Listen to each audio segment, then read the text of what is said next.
हाँ, कल की क्लास में हमने आप लोगों को बताया क्या क्या था। सबसे पहले बताया था विलेन। विलेन किसे कहा जाता है? हमने बताया था दो या दो से अधिक पदार्थों के समांगी मिश्रण को विलेन कहते हैं। दो या दो से अधिक पदार्थों के समांगी मिश्रण को विलेन कहा जाता है। पहले हमने विलेन के बारे में बताया था। उसके बाद हमने बताया था विलेन के प्रकार। विलेन के प्रकार के बारे में हमने बताया था कि विलेन कितने प्रकार के होते हैं। कुल 9 प्रकार के विलेन बताए गए थे। उसके बाद विलेन के प्रकार बताने के बाद हमने आप लोगों को बताया था तन विलेन और सांद्र विलेन। तन विलेन के बारे में बताया था कैसा विलेन जिसमें विलेय की सांद्रता कम हो उसे तन विलेन कहते हैं। और दूसरा हमने बताया था सांद्र विलेन, ऐसा विलेन जिसमें विलेय की सांद्रता अधिक हो उसे क्या कहते हैं? सांद्र विलेन कहते हैं। इतनी चीजें हमने बताई थी। तन विलेन सांद्र विलेन के बारे में बता दिया था। उसके बाद हमने आप लोगों को बताया था क्या? संतृप्त विलेन। संतृप्त विलेन के बारे में हमने बताया था कि जब कोई विलायक होता है उस विलायक में हम विलेय पदार्थ को घोलते जाते हैं तो एक अवस्था ऐसी आती है कि उसमें पदार्थ घुलना बंद हो जाता है। उसमें पदार्थ घुलना बंद हो जाता है। तो इस प्रकार के बने विलेन को कौन सा विलेन कहा जाता है? संतृप्त विलेन कहा जाता है। उसके बाद लास्ट में हमने क्या बताया आप लोगों को? विलेयता। विलेयता भी परिभाषा भी बता दी गई थी। हमने बताया था विलेयता के बारे में कि कोई 100 ग्राम का विलायक हो, उस 100 ग्राम के विलायक में जितना पदार्थ विलेय किया जा सकता है, या ये कह सकते हैं कि उस 100 ग्राम के विलायक को संतृप्त करने के लिए उस 100 ग्राम के विलायक को, मतलब कि 100 ग्राम का क्या है आपका? विलायक है। 100 ग्राम का क्या है आपका? विलायक है। और इस 100 ग्राम के विलायक को संतृप्त करने के लिए, मतलब कि 100 ग्राम के विलायक को संतृप्त करने के लिए, क्या करने के लिए? संतृप्त करने के लिए, संतृप्त करने के लिए आवश्यक किसकी मात्रा? आवश्यक विलेय की मात्रा। आवश्यक विलेय की मात्रा क्या कहलाती है आपकी? विलेयता कहलाती है। और ये भी बताया गया था कि निश्चित ताप पर, मतलब पूर्ण परिभाषा ऐसे बताई गई थी कि निश्चित ताप पर किसी 100 ग्राम के विलायक को, किसके ताप पर? निश्चित ताप पर 100 ग्राम के विलायक को क्या करने के लिए? संतृप्त करने के लिए आवश्यक विलेय की मात्रा क्या कहलाएगी? आपकी विलेयता कहलाती है। क्या कहलाती है? विलेयता कहलाती है। उसके बाद हमने बताया था आप लोगों को लास्ट वाला पॉइंट क्या था? विलेयता को प्रभावित करने वाले कारक। विलेयता को प्रभावित करने वाले कारक का मतलब क्या हुआ? इसका मतलब क्या हुआ? उसका तात्पर्य क्या हुआ कि कौन कौन सा फैक्ट है, कौन कौन सा कारक है जो विलेयता को प्रभावित करता है। मतलब कि जैसे किसी विलेय का ताप बढ़ा दें या विलायक का ताप बढ़ा दें तो विलेयता कम हो जाएगी कि अधिक हो जाएगी? विलेयता कम होने या अधिक होने का तात्पर्य क्या है कि उसमें विलेय किए जाने वाला पदार्थ और अधिक घुलेगा कि कम घुलेगा? ताप बढ़ा दें या क्या करें आपको? विलायक की प्रकृति पर निर्भर करता है। विलायक की प्रकृति मतलब कि कह सकते हैं कि विलेयता किन किन चीजों पर निर्भर करता है, किन किन चीजों पर डिपेंड है, वही उसका क्या कहलाएगा? आपका कारक कहलाएगा। विलेयता किन किन चीजों पर डिपेंड करता है वही उसका कारक कहलाता है। तो निम्न चीजों पर निर्भर करता है। सबसे पहला किस पर निर्भर करता है? आपका ताप पर। क्या निर्भर करता है? ताप पर। विलेयता को प्रभावित करने वाला कारक महत्वपूर्ण कारक होता है। कौन सा? आपका ताप। ताप कैसे कारक होता है? देखिए, आपको पता होना चाहिए, आपने देखा होगा चाशनी बनाते समय आपने देखा होगा कि पात्र में जल ले लिया जाता है, उसमें चीनी डाली जाती है। अब चीनी डालने के बाद उसको ऐसे चलाते हैं और गर्म नहीं करते हैं तो घुलने में समय लगता है। लेकिन जब उसको हम नीचे से गर्म कर देते हैं तो जल्दी से घुल जाता है। इसका मतलब क्या हुआ कि यदि हम ताप बढ़ा दें तो उसकी विलेयता क्या हो जाएगी? बढ़ जाएगी। उसकी विलेयता क्या हो जाएगी? बढ़ जाएगी। अगला इस तरीके से होता है क्या? विलायक की प्रकृति के आधार पर। देखिए बेटा, विलायक 2 प्रकार के होते हैं। देखिए, विलेयता को प्रभावित करने वाले कारक की बात करते हैं तो विलेयता को प्रभावित करने वाले कारक कौन कौन से हैं?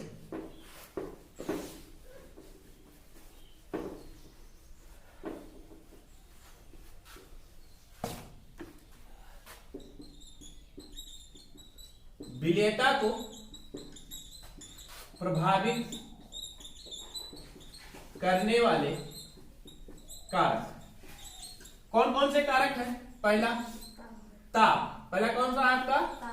ताप। ताप क्या होता है? हमने बताया कि ताप बढ़ाने पर उस विलायक में और अधिक विलेय पदार्थ घोला जा सकता है, और अधिक विलेय पदार्थ घोला जा सकता है, अर्थात ताप बढ़ाने पर उसकी विलेयता क्या हो जाती है? बढ़ जाती है। दूसरा विलायक की प्रकृति, किसकी प्रकृति? विलायक, विलायक की प्रकृति। प्रकृति का मतलब क्या होता है? विलायक दो प्रकार के होते, दो टाइप्स होते हैं। विलायक कितने प्रकार के होते हैं? दो प्रकार के। विलायक दो प्रकार के होते हैं बेटा। एक तो होता है कौन सा आपका? ध्रुवीय विलायक। कौन सा? ध्रुवीय विलायक। और दूसरा कौन सा होता है आपका? अध्रुवीय विलायक। अध्रुवीय विलायक। ध्रुवीय विलायक किसे कहा जाता है? ध्रुवीय विलायक उसे कहा जाता है जिसमें दो पोल बन जाए। जैसे HCl की बात करते हैं, HCl की बात करते हैं। जब HCl की बात करते हैं तो इस पर आंशिक धनावेश होता है और इस पर आंशिक ऋणावेश होता है, तो ध्रुव के रूप में चेंज हो गया ना। तो इस प्रकार के विलायक कैसा विलायक कहते हैं? ध्रुवीय विलायक कहते हैं। और जो इस तरीके के रूप में चेंज नहीं होता है, अर्थात जिसमें आंशिक धनावेश या आंशिक ऋणावेश नहीं होता है, उसे क्या कहते हैं? अध्रुवीय विलायक। मतलब कि पोलर सॉल्वेंट, पोलर सॉल्वेंट और नॉन पोलर सॉल्वेंट। इसको इंग्लिश में बोलेंगे polar solvent, non polar solvent. Polar solvent का मतलब क्या होता है कि उसका पर अलग अलग सिरों पर कौन सा आवेश आ जाए, पॉजिटिव नेगेटिव क्या आ जाए। और नॉन पोलर सॉल्वेंट मतलब अध्रुवीय विलायक का मतलब क्या होता है कि उस पर क्या अलग अलग इस तरीके से आंशिक चार्ज ना। और जब ध्रुवीय विलायक होता है, जब विलायक किस प्रकृति का होता है? ध्रुवीय विलायक की प्रकृति का होता है, तो उसकी विलेयता क्या हो जाती है? बढ़ जाती है। और जब विलायक अध्रुवीय प्रकृति का होता है तो उसकी विलेयता घट जाती है, उसकी विलेयता कम हो जाती है। और सम आयन प्रभाव, सम आयन प्रभाव, कॉमन आयन इफेक्ट हमने आपको 11th में बताया था। कॉमन आयन इफेक्ट किसे कहते हैं? सम आयन प्रभाव। सम आयन प्रभाव ऐसा होता है कि जब कोई विलायक होता है और उस विलायक में कोई विलेय पदार्थ घोला जाता है और जो विलेय पदार्थ घोला जा रहा है उसमें समान प्रकार का आवेश आ रहा है, तो उसकी विलेयता अपने आप क्या हो जाती है? घट जाती है। कॉमन आयन इफेक्ट सम आयन प्रभाव बताया गया था, उसकी विलेयता क्या हो जाती है? घट जाती है। तो लिखिए विलेयता को प्रभावित करने वाले कारक। नंबर 1 ताप,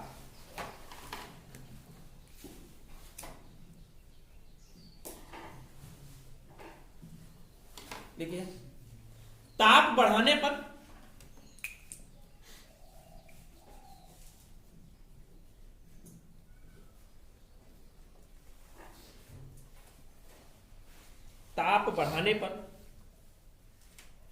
विलेयता बढ़ती जाती है।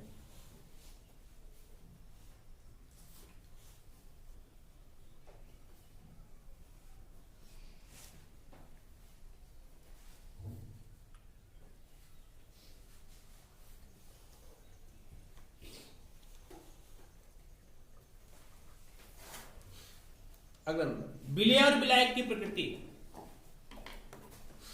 विलेय और विलायक की प्रकृति, विलेय और विलायक की प्रकृति।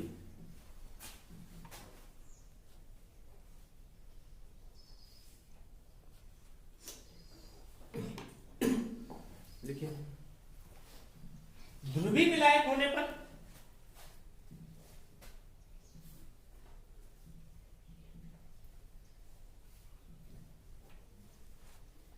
विलेयता बढ़ती है,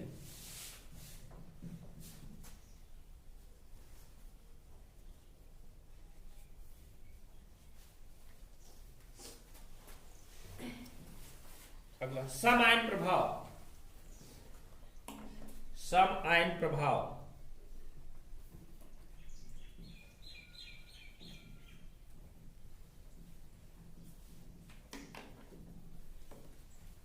सम आयन प्रभाव। विलयन में सम आयन की उपस्थिति होने से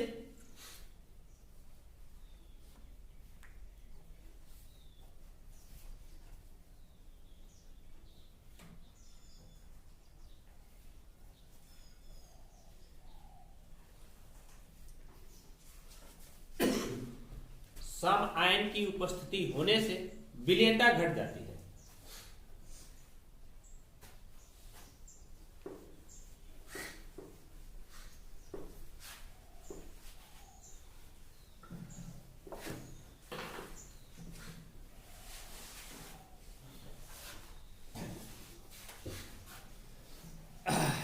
अब अगला टॉपिक पढ़ना है आपको अति संतृप्त विलय। क्या पढ़ना है?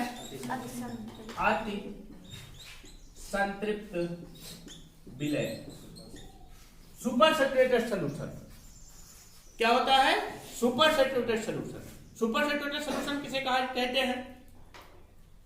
किसे कहा जाता है? निश्चित ताप पर किसी विलयन को संतृप्त करने के लिए आवश्यक विलय की मात्रा से अधिक मात्रा उसमें उपस्थित हो जाए तो उसे क्या कहते हैं हम?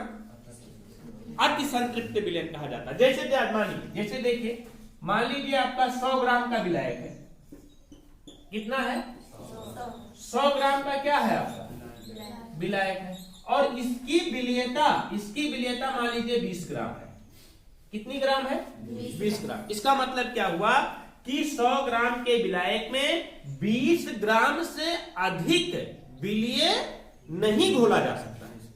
वही तो उसकी विलेयता होगी। हमने बताया था आप लोगों को कि किसी 100 ग्राम के विलायक में घोले जा सकने वाले विलय की मात्रा उसकी क्या कहलाती है? विलेयता कहलाती है। हमने यही बताया था ना, यही तो बताया था। अब कह रहे हैं कि 100 ग्राम का विलायक है और इसकी विलेयता 20 ग्राम है। इसका मतलब क्या हुआ कि 100 ग्राम के जो विलायक 100 ग्राम का दिया गया है कि इसमें 20 ग्राम से अधिक विलेय पदार्थ को नहीं घोला जा सकता है। अब इसमें 20 ग्राम विलेय पदार्थ घोल दिया गया है। अब 20 से बाद 1 ग्राम और इसमें घोलने का प्रयास किया जा रहा है, तो क्या वो घुलेगा?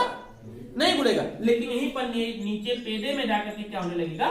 बैठने लगेगा, और बैठ जाएगा। तो इस प्रकार के बने विलयन को कौन सा विलयन कहा जाता है? अति संतृप्त विलयन कहा जाता है। कौन सा विलयन कहा जाता है?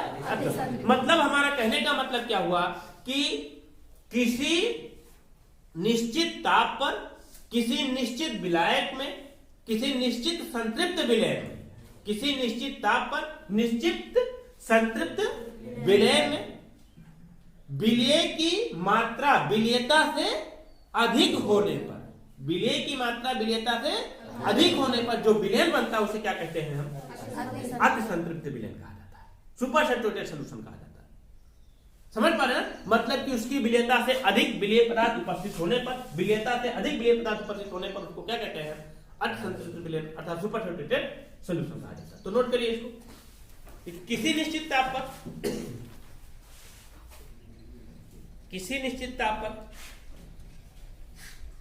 किसी विलयन को संतृप्त करने के लिए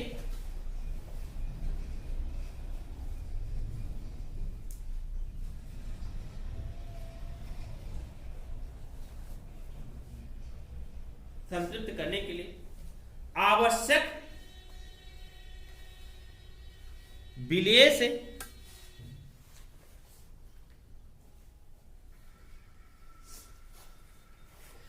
अधिक मात्रा उपस्थित होने पर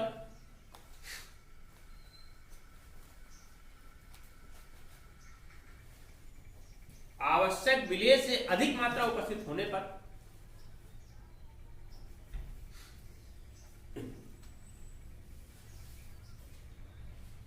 जो विलयन बनता है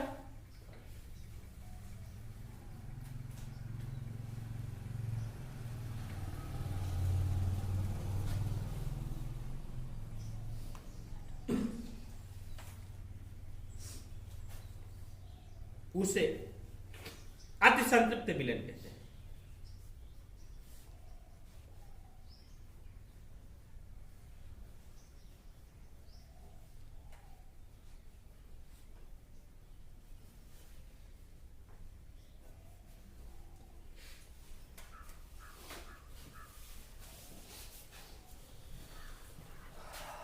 अब अगला पढ़ना आप लोगों को,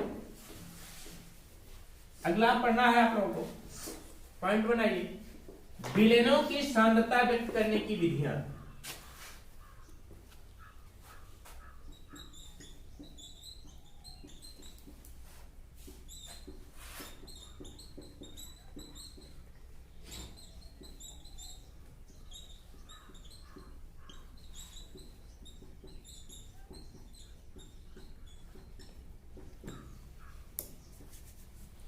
विलयनों की सांद्रता व्यक्त करने की विधियां। देखिए, विलयनों की सांद्रता को दो विधियों द्वारा व्यक्त किया जा सकता है। कितनी विधियों द्वारा? दो विधियों द्वारा। एक तो कौन सी? भौतिक विधि। कौन सी? भौतिक विधि। और दूसरी कौन सी आपको? रासायनिक विधि। रासायनिक विधि। भौतिक विधि की बात करते हैं तो भौतिक विधि के अंतर्गत कई विधियां हैं जिससे हम किसी भी विलयन की सांद्रता व्यक्त कर सकते हैं। लिखिए, विलयनों की सांद्रता, हेडिंग बनाए कि नहीं इसको? Yes sir. हाँ, विलयनों की सांद्रता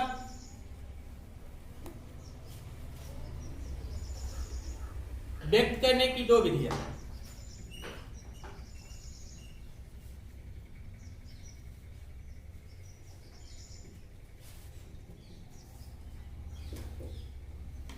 फर्स्ट नंबर लिखिए, भौतिक विधि।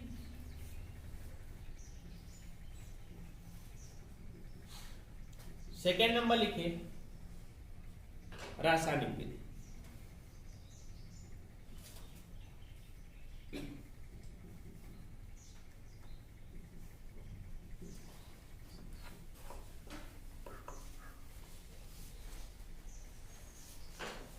अब हेडिंग बनाइए, भौतिक विधियों द्वारा।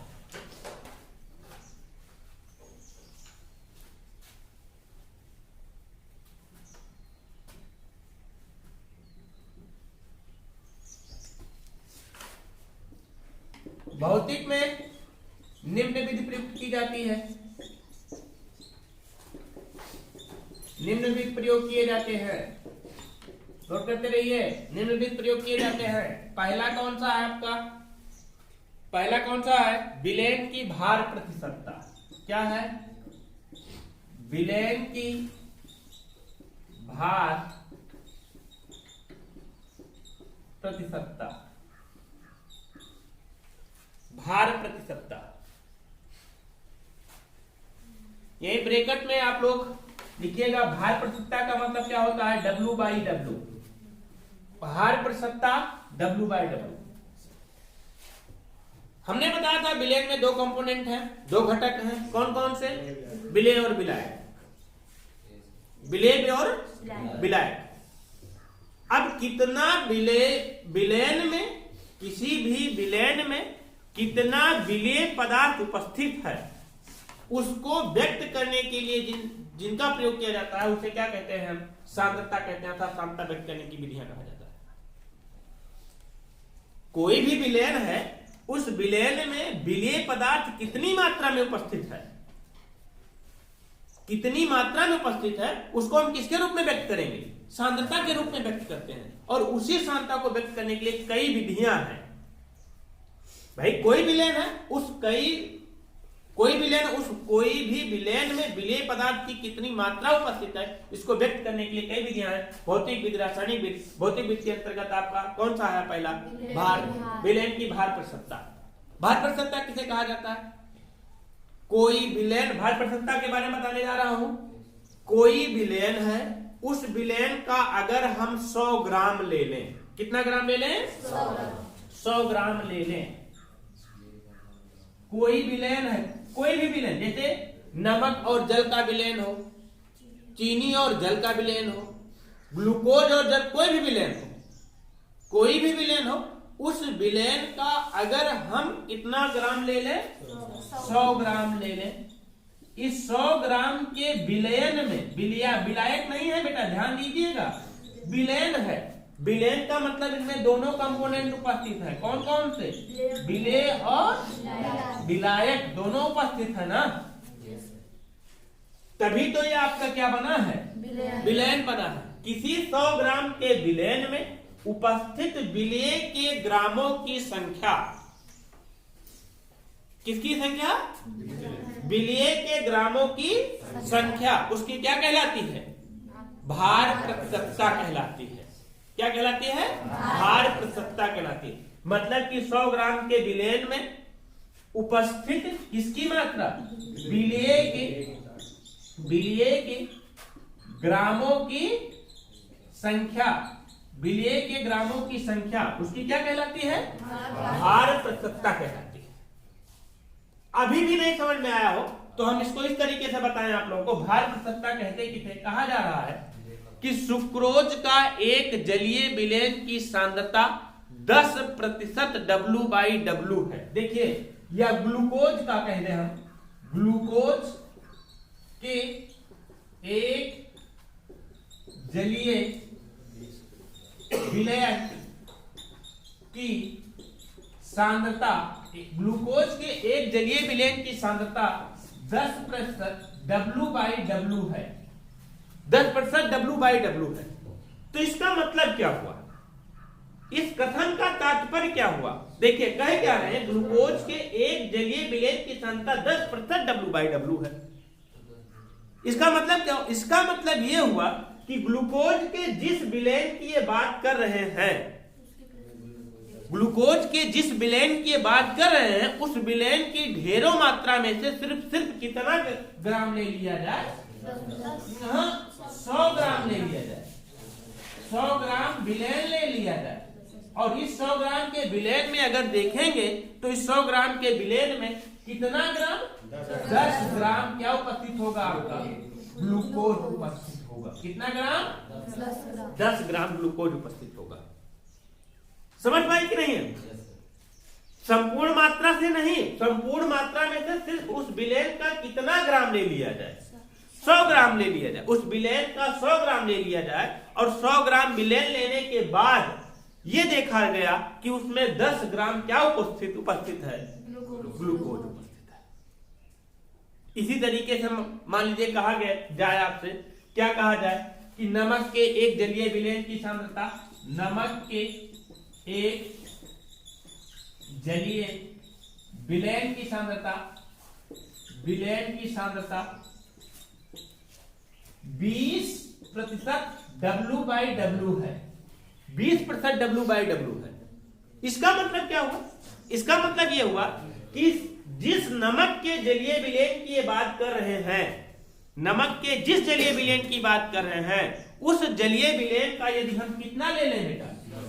कितना ले लें? 100 ग्राम ले लें। कितना ग्राम ले लें? 100 ग्राम का विलयन ले लें, 100 ग्राम का विलयन ले लें। तो उस 100 ग्राम के विलयन में ओनली कितना? 20 ग्राम क्या उपस्थित होगा? नमक उपस्थित होगा। 20 ग्राम क्या उपस्थित होगा? नमक उपस्थित होगा। अब विलयन की भार प्रतिशतता समझ गए ना? फार्मूला हम लिखेंगे क्या? विलयन की भार प्रतिशतता बराबर विलयन की भार प्रतिशतता बराबर विलयन की भार प्रतिशतता बराबर विलय का भार ग्राम में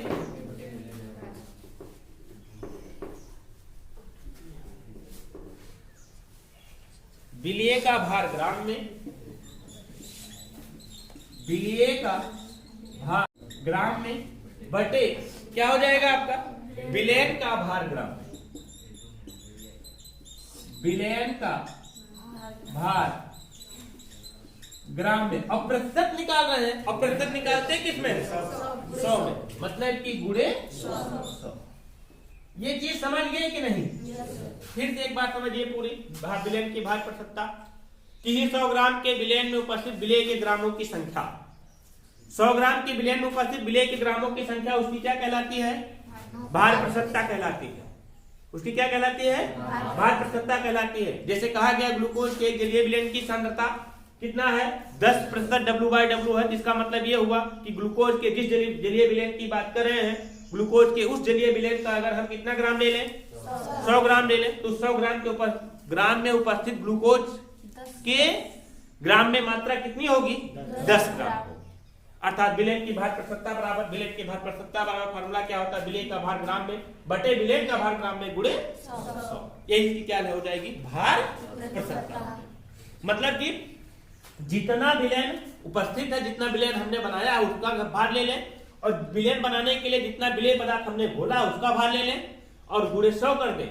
मतलब कि विलय बनाने के लिए जितना भार हम विलयन बनाने के लिए विलय का जितना ग्राम में भार लिया उसको और जितना विलयन बना उससे भाग कर दें और गुणे 100 कर दें, तो उसकी क्या आ जाएगी? आपकी भार प्रतिशतता। तो लिखिए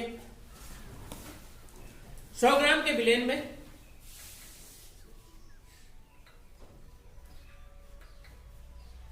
100 ग्राम के विलयन में उपस्थित विलेय के ग्रामों की संख्या, उपस्थित विलेय के ग्रामों की संख्या विलेय की भार प्रतिशतता कहलाती है।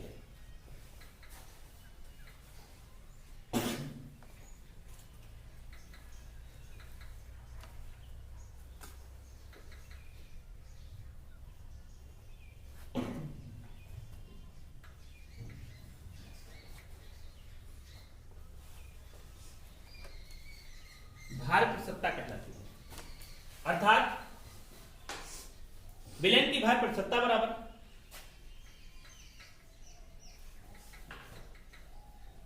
विलेय की भार प्रतिशतता बराबर विलेय का भार ग्राम में बटे विलेय का भार ग्राम में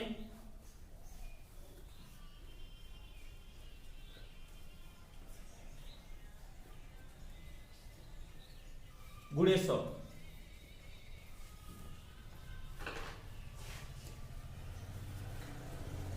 अच्छा ये बोलो बेटा, आप लोग बताओ मुझे कि 100 ग्राम का विलेय है। इस 100 ग्राम के विलेय में हमने बताया कि 10% W/W है।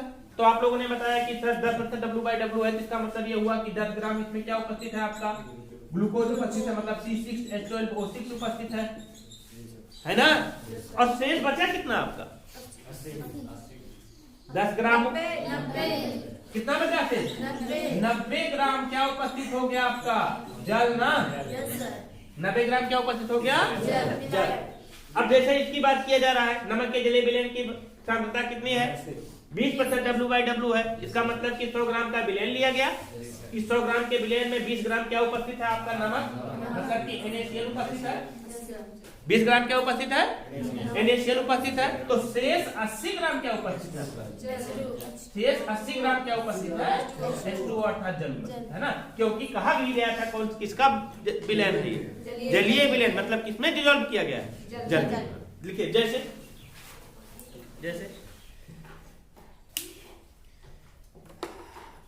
सोडियम क्लोराइड के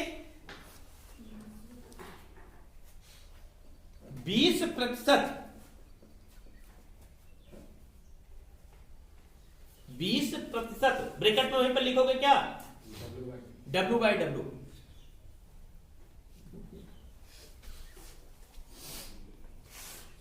W/W जलीय विलयन से यह तात्पर्य है कि जलीय विलयन से यह तात्पर्य है कि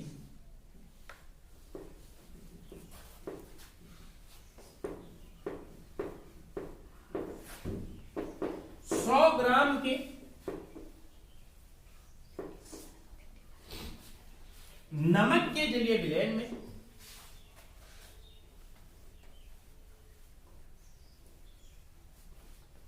100 ग्राम के नमक के जलीय विलयन में कितना ग्राम 20 ग्राम नमक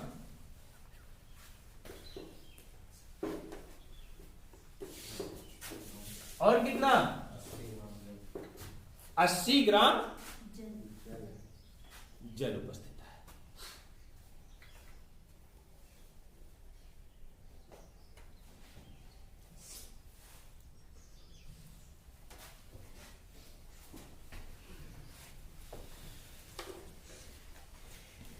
विलयन की भार प्रतिशतता पहला था। दूसरा आपको पढ़ना है विलयन की आयतन प्रतिशतता। दूसरा क्या पढ़ना है आपको विलयन की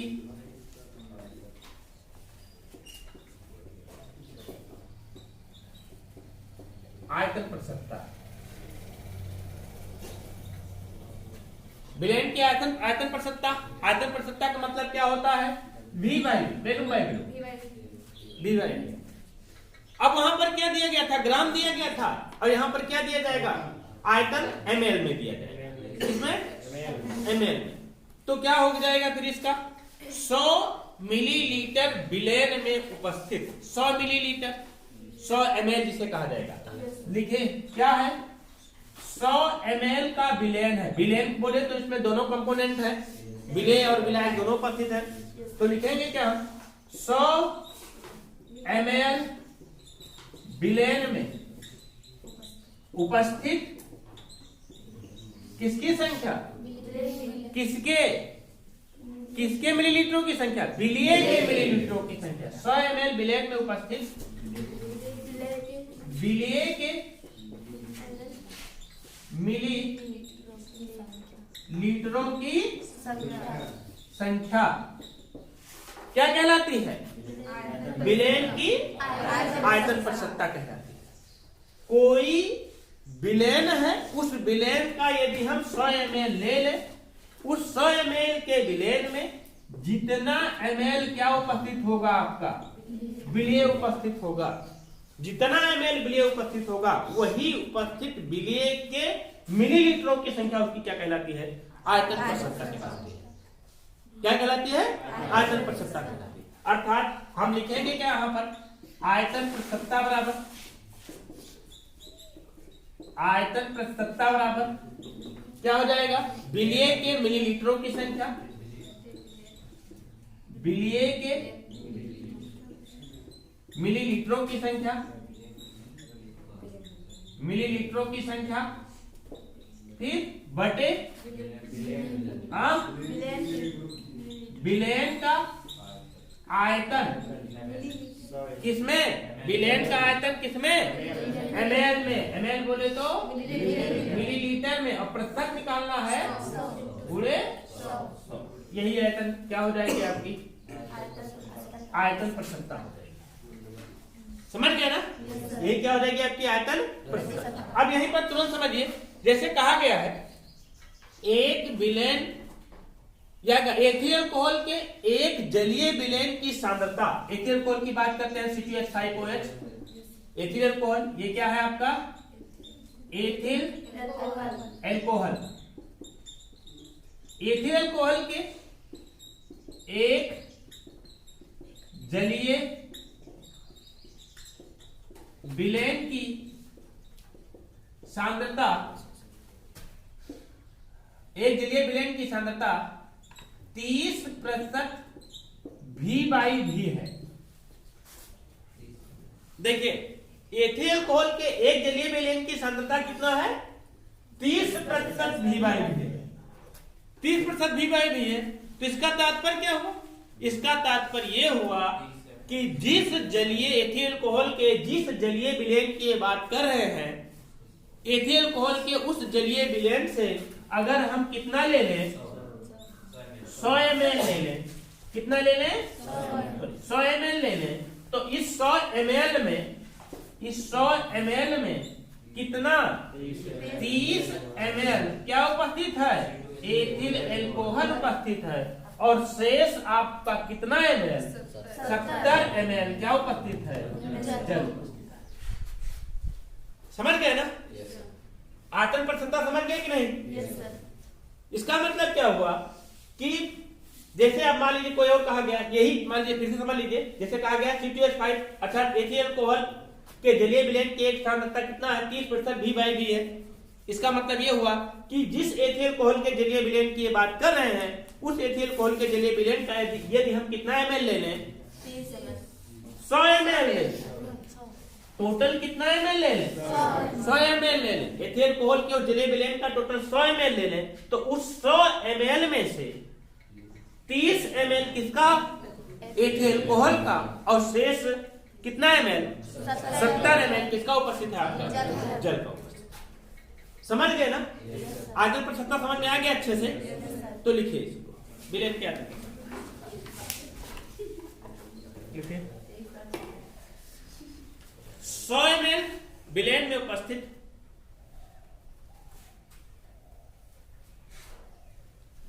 100 ml विलयन में उपस्थित विलय के मिलीलीटरों की संख्या, विलय के मिलीलीटरों की संख्या विलयन की आयतन प्रतिशतता कहलाती है।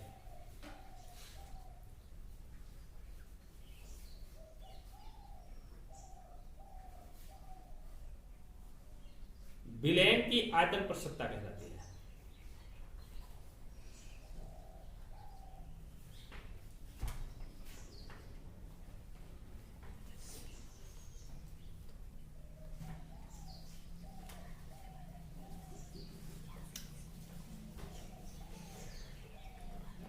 फार्मूला लिखे आयतन प्रति सत्ता बराबर, आयतन प्रति सत्ता बराबर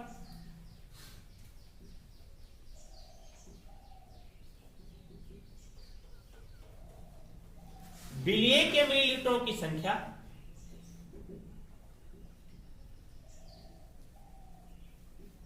बटे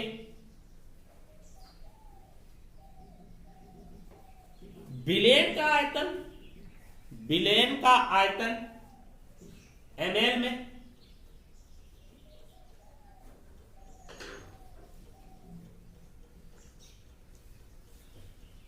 गुणे 100।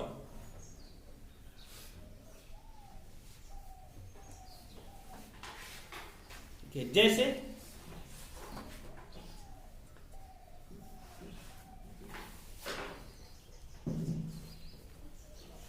ठीक है, एथिल अल्कोहल के, एथिल अल्कोहल के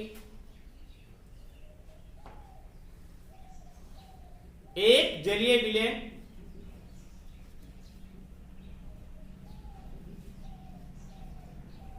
एथिल अल्कोहल के एक जलीय विलयन की सांद्रता 30% V/V है।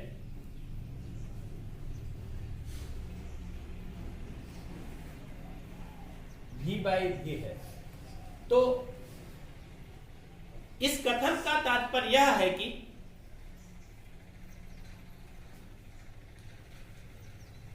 इस कथन का तात्पर्य यह है कि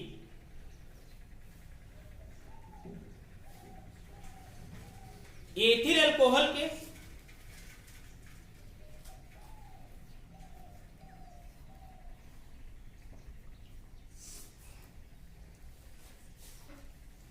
ml जलीय विलयन में 100 ml जलीय विलयन में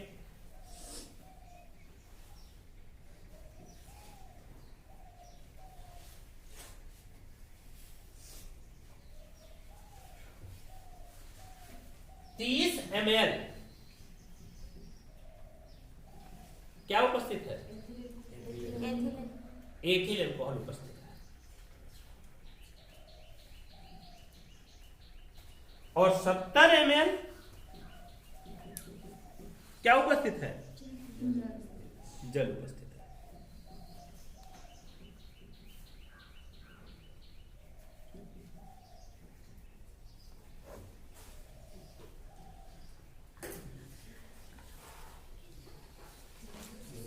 अगला पढ़ना आपको विलयन की भार आयतन प्रसक्ता, विलयन की भार आयतन प्रसक्ता। फार्मूला लिखे हो कि नहीं? छुट्टी करें।